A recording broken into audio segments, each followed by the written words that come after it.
मेलेल्या ढोराचं मांस खाल्लंयस काय? खरंच कशी काय असते चव? असा प्रश्न अलीकडेच साहित्य सहवासमधल्या एका विचारवंतानं मला विचारलेला होता. त्यावेळेस मी गुदमरलो होतो, बावचळून बोललो, ज्या वयात मी हे मांस खाल्लं त्यावेळी चव आठवण्याचं वय नव्हतं. पोटाचा खड्डा भरणं एवढंच जाणत होतो. दुष्काळात विश्वामित्रानं कुत्र्याची तंगडी खाल्ली किंवा महायुद्धाच्या वेळी मराठा पलटणीनं घोड्याचं मांस खाल्लं म्हणून मी माझ्या खाल्लेल्या मुरदाळ मांसाचं समर्थन करणार नाही. ढोर मेलं म्हणजे महारवाड्यात नुसतं चैतन्य सळसळायचं एवढं मात्र खरं. त्यात बैल जर काड्यावरून मरून पडला असेल तर जादाच. असा बैल हा जादा ताजा असायचा. रानात कुठं ढोर मेलं याची चाहूल महारवाड्यात यायला वेळ लागायचा नाही. आजच्या टेलेक्सपेक्षा या बातमीला वेग होता. आभाळात घारी गिधाडं विमानासारखी एकाच दिशेनं घिरट्या घालू लागली म्हणजे नेमकी पड कुठं पडली आहे हे महार मंडळी हेरायची. गिधाडांनी पडीची नासधूस करू नये म्हणून त्यांची धावपळ चालायची. गिधाडं तरी केवढी, सहज 5-50 घोळका, पंख फडफडत तोंडानं मचाक मचाक आवाज करत नुसता कलकलाट व्हायचा. अण्णाभाऊ साठे यांनी त्यांच्या एका गोष्टीत गिधाडांना मखमली जॅकेट घातलेल्या सावकार पुत्राची उपमा दिली आहे. दगड फेकला तरी थोडा वेळ दूर उडून जातील, पुन्हा लोचटासारखी पडीच्या दिशेनं सरकतील. त्यांना बहुधा महार मंडळींचा खूप संताप येत असेल. त्यांच्या तोंडातला घास महार मंडळी हिसकावून घेत होती ना. गिधाडांचे हिंस्र डोळे, त्यांच्या धारदार चोची मला वाटायचं माझाच पिच्छा करतात की काय. बरेच दिवस महारवाड्यात वशाट नाही, तोंडाची कशी चव गेली आहे असं म्हणत म्हातारी माणसं खूप दिसायची, खूपच खूप. घरात असतील नसतील तेवढी भांडी, पाट्या, घमेली, पराती घेऊन माणसं धावायची.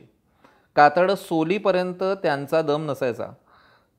त्यात बायांचा कालवा फार.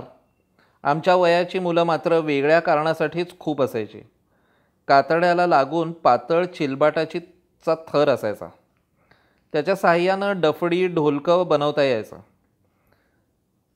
तवलीचा कचकोल किंवा रिकामा चिनपाट त्याला पुरे.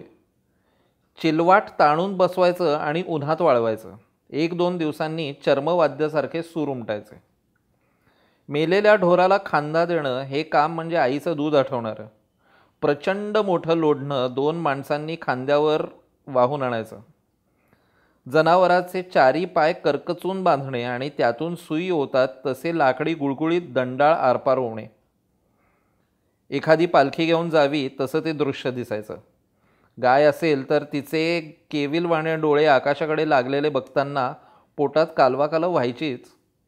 आजही ते डोळे आठवतात. आईच्या आणि गाईच्या डोळ्यात मला कमालीचं साम्य दिसायचं. आमच्या घरावर पाळी आली म्हणजे ढोर वाहण्याचं काम आईवर यायचं. आईची ती दमछाक पाहावायची नाही. वाटायचं आपण थोडं मोठं असतो तर किती बरं झालं असतं. आईचा भार खांद्यावर झेलला असता. कुठल्याही गोष्टीचे वाटे घालण्याची महारवाड्यात परंपरागत पद्धत आलेली. आणेवारीच्या हिश्श्यात ते बोलत. 1 महारवाडा म्हणजे बंदा रुपया. त्यात कुणाच्या हिश्श्याला 8 आणे तर कुणाच्या हिश्श्याला 1.5 अशी विषम वाटणी. त्यात समाजाच्या व्यवस्थेचं प्रतिबिंब दिसे. ज्या घराण्याचा विस्तार फैलावला असेल त्यांच्या वाट्याला कमी हिस्सा यायचा. त्यांचे घरभावच त्यांच्या हिश्श्यात वाटेकरी असायचे. ज्यांचा महारवाड्यात मोठा वाटा त्यांचा खूपच मानसन्मान. थोरलं घर म्हणून त्यांना ओळखायचे. आमचा 2 आणे हिस्सा होता. 2 पैसा हिस्सा असणारे त्यांचे हाल कुत्रा खात नसे. काहींच्या घरात अर्ध जनावर जात असे तर कुणाच्या घरी आतडी, पारखंड असा निकृष्ट माल. जनावरांची वाटणी गुडशांप्रमाणे होई. गुडसा हा काय शब्द आहे म्हणून कुतूहल वाटेल. लक्ष्मीबाई टिळकांच्या आत्मचरित्रात हा गुडसा शब्द आलेला. मराठी सारस्वतांना पण ह्या शब्दाचा अर्थ लागला की नाही कोणास ठाऊक, पण लक्ष्मीबाईंना ठाऊक होता. महार ख्रिश्चनांची ओळख होती ना. तेथे पाहिजे जातीचे हेच खरं. काय सांगत होतो? गुडसा प्रकरण. जनावरांच्या शरीरातील हाडाचं हे नाव. काही गुडशांची नावं आजही आठवतात. कमरेजवळची मांडी तो धाऱ्या, घोट्यापासून जो वर तो चाकळ्या आणि गुडघ्यापासून वर तो मेट्या. या गुडशांवरून महारवाड्यात भांडणं होत. कधी मारामाऱ्या. बाया एकमेकींच्या झिंजा उपटीत, त्यात आई माईचा उद्धार. आजही या समाजाचं भांडण म्हणजे गुडशाचं भांडण, सत्ता स्पर्धेचं भांडण. भेगू असलेला गुडसा कुणाला मिळावा? जाऊ दे, विषयांतर झालं. तर काय सांगत होतो? गुडसा प्रकरण. शिव्याही तशाच. शिंगटापासून सुरुवात करील तो शेपटापर्यंत खाईल अशा शिव्या. या गुडशांवरून लहानपणी पाहिलेलं एक दृश्य आठवतं आहे. महारवाड्यात उंच असा एक खडक आहे. त्या खडकात ठाई ठाई भांड्याच्या आकाराचे खोलगट मऊसूद भाग कोरलेले, लाकडी पाळं असावेत तसे. काही म्हातारी मंडळी त्याच्या लहानपणाच्या आठवणी सांगायची. म्हणायची, या खडकावर आम्ही जेवायला बसायचो. खोलगट भागात खडकावर भेगू असलेले गुडसे असे ठोकायला मजा यायची. काय तेव्हाचे गुडसे, सारखी भदभदा धार लागायची. का कोणास ठाऊक मला शाळेतलं इतिहासाचं पुस्तक आठवायचं. गुहेच्या तोंडाशी बसलेला आदिमानव भोवताली अग्नी पेटवला आहे. अख्खं जनावर विस्तवावर भुरळलं जात आहे. दातांनी लचके तोडतोय. त्या माणसाशी कुठंतरी नातं जोडलेलं आहे असंच वाटत राहायचं. महारमंडळी भादव्याची पूजा करीत. हा भादवा कसा आला यासंबंधी चमत्कारिक दंतकथा चालत आलेली.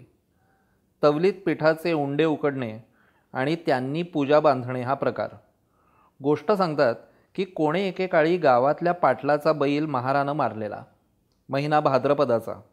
भाद्रपदात महारमंडळींचे खाण्यापिण्याचे खूपच हाल होत. बैलांचे मांस घराघरात शिजत असतं. गावकऱ्यांना महारांचा संशय येतो. ते तपास करीत महारवाड्यात येतात.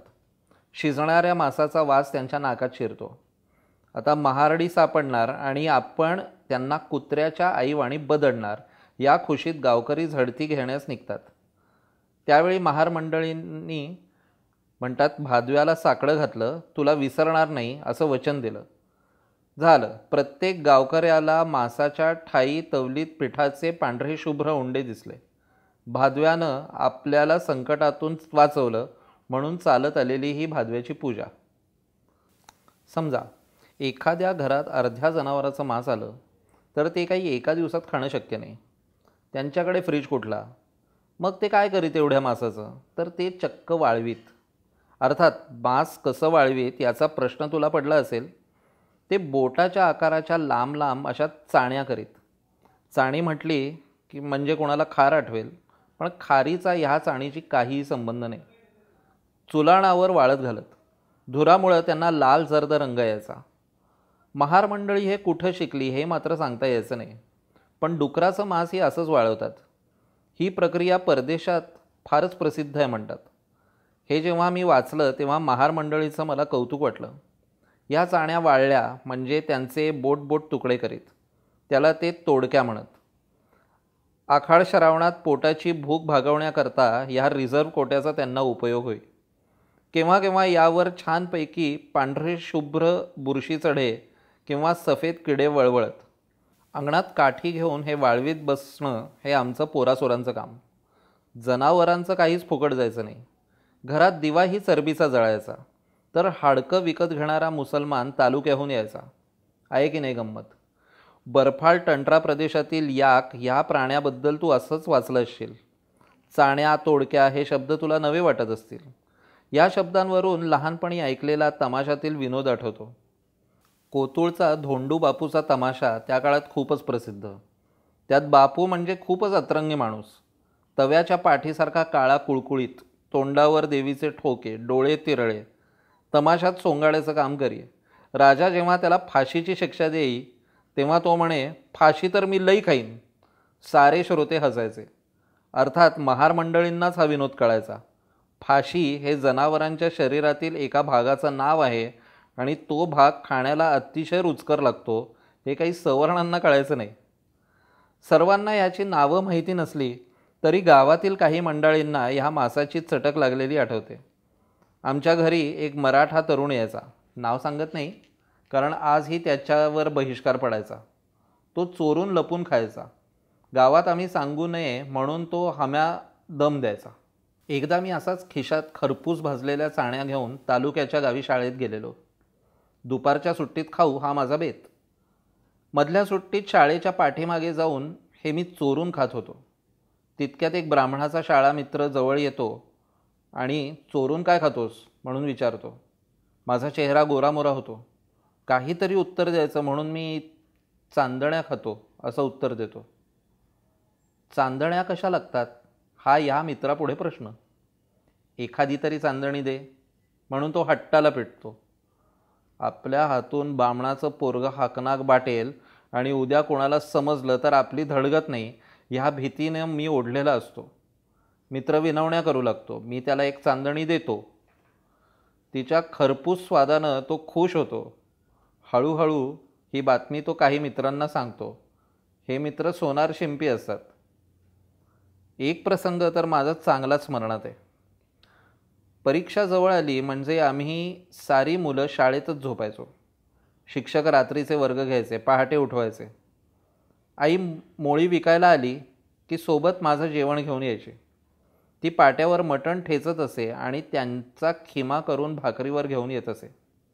कसं कुणास ठाऊक एकदा चोरून दोघा मित्रांनी माझी भाकरी खाल्ली. पुढं पुढं त्यांना चांगलीच चटक लागली. मी उपाशी राहू नये म्हणून आपल्या घरातील पोळी भाजी आणावयास मात्र ते विसरायचे नाहीत. स्वतःच्या खेड्यातील आणि तालुक्यातील फरक चटकन जाणवायचा. हे सवर्ण मित्र मला बरोबरीच्या नात्याने वागवीत. त्यांचं स्वयंपाकघर सोडून मी त्यांच्या घरभर फिरत असे. म्हसे आणि शहाणे हे सोनार जातीतले मित्र खूपच घनिष्ठ. सवर्ण मित्रांना बाटवावं म्हणून मांस चारावं ही वृत्ती मात्र नव्हती. हे सारं नकळत बालिशपणे होत होतं आणि मित्रांना माहीत असूनही ते खात होते ही गोष्ट नंतर समजली.